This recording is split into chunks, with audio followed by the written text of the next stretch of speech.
Sound. अब ये sound का मतलब क्या होता है? साउंड मतलब आवाज।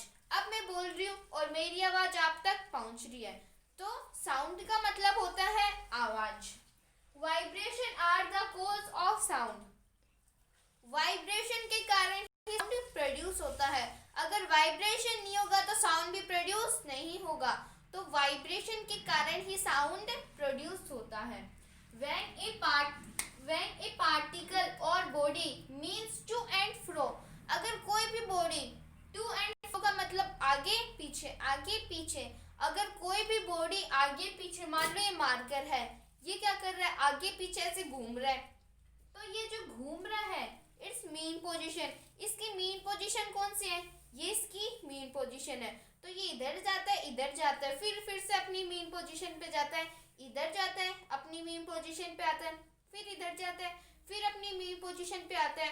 तो ऐसे ही अगर कोई भी जो बॉडी है वो इधर जाती है और इधर जाती है और बाद में अपनी मेन पोजीशन पे आती है, तो हम कहते हैं कि वो क्या है? वाइब्रेट हो रही है। तो ये आगे this to and fro motion is called a vibration. ये आगे जाना और ये पीछे आना, इसे ही हम क्या बोलते हैं? वाइब्रेशन।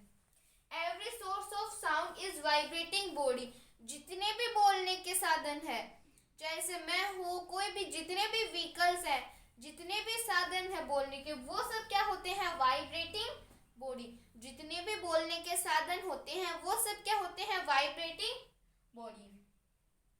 फिर टर्निंग फ्रॉक। अब टर्निंग फ्रॉक यू शेप, ये क्या है? U shape. इसके जैसा हमारा रोटी सेकने का चिमटा भी है, तो ये क्या है? यू शेप का है। और ये क्या है? यू शेप का है, बस ये थोड़ा सा नीचे से नहीं है, वरना ये क्या है? यू शेप का है। Produce sound.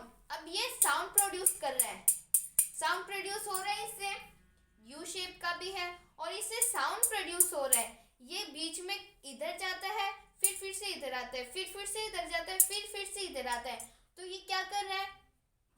टू एंड फ्रो कर रहा है और इसके कारण इसका क्या हो रहा है? वाइब्रेशन हो रहा है और वाइब्रेशन के कारण ही साउंड प्रोड्यूस हो रहा है।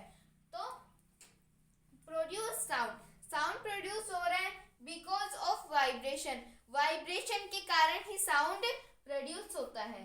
अब ये है, ये जो है ये पकड़ने का है नीचे, इसे हम बोलते हैं स्टेम, और ये जो है इसको हम बोलते हैं प्रोंग। तो ये तो था vibration are the cause of sound. अब हम आगे बात करते हैं। अब है some common term used for sound. Sound के लिए कुछ कॉमन टर्म भी है। The to and fro motion of a pendulum about its mean position is called one oscillation. तो पेंडुलम क्या होता है? ये क्या है? ये मान लो ये एक पेंडुलम है, ये वॉच है। पुराने जमाने में ऐसी दीवार घड़ी होती थी जहाँ पे अगर 12 से 1 बज जाते थे तो बीच में ये क्या करता था? घूमता था। तो पेंडुलम ये क्या है? कोई एक पेंडुलम है। अब ये पेंडुलम इधर भी जाएगी और ये इधर भी जाएगी, बीच में क्या होगी? जगह। तो ये अपनी जगह से इधर भी जाएगी और इधर भी जाएगी। तो the to and fro, to ये मार्कर है, ये आगे भी जाएगा पीछे भी जाएगा। तो द टू एंड फ्रो, आगे जाना पीछे जाना, ऑफ ए पेंडुलम, ये पेंडुलम है, इसका आगे जाना पीछे जाना, अबाउट इट्स मेन पोजीशन, इसकी मेन पोजीशन क्या है? ये इसकी मेन पोजीशन है।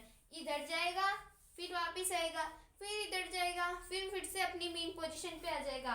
तो अपनी मेन पोजीशन पे इज कॉल्ड वन ऑसिलेशन। उसको हम क्या बोलते हैं? One oscillation. जब मार्कर अपनी जगह से आगे भी जाता है, फिर से अपनी मेन पोजीशन पे आ जाता है, फिर पीछे भी जाता है, फिर से अपनी मेन पोजीशन पे आ जाता है। तो जब वो पेंडुलम दोनों साइड जाके अपनी मेन पोजीशन पे आ जाती है, तो तब हम कहते हैं कि उसने वन ऑसिलेशन कंप्लीट कर लिया है। जब पेंडुलम आगे जाके मेन पोजीशन पे आके, फिर पीछे जाके, फिर मेन पोजीशन पे आके, तो जब वो दोनों साइड जाके आ जाती है तो हम कहते हैं कि पेंडुलम ने वन ऑसिलेशन कंप्लीट कर लिया। This motion is called oscillatory motion. और हम इस मोशन को और क्या बोलते हैं? Oscillatory motion. The maximum displacement of the pendulum from its mean position amplitude. जब उसके एक, मान लो ये कोई पेंडुलम है, अब ये यहाँ से इधर जाएगी, यहाँ से ये इधर जाएगी, तो उसने अपनी जगह को छोड़ दिया। जब वो अपनी जगह को छोड़ता है तब तो हम उसे डिस्प्लेसमेंट बोलते हैं।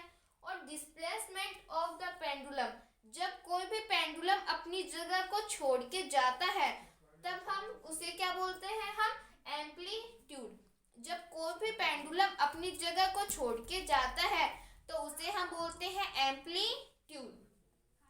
The number of oscillation produced in 1 second is it's frequency. जब 1 सेकेंड के अंदर ये जो ऑसिलेशन है, ऑसिलेटरी जो मोशन है, वो कितनी बार अपनी मेन पोजीशन पे आता है? इधर जाके इधर आके, इधर जाके इधर आता है, तब तो 1 ऑसिलेशन कंप्लीट होता है। तो 1 सेकेंड के अंदर ये जो भी पेंडुलम है वो कितनी बार जाता है, उसे हम कहते हैं frequency. And the time requires to produce 1 oscillation is called time period. और वो जो टाइम है जिसे वो लेता है क्या ऑसिलेशन कंप्लीट करने में,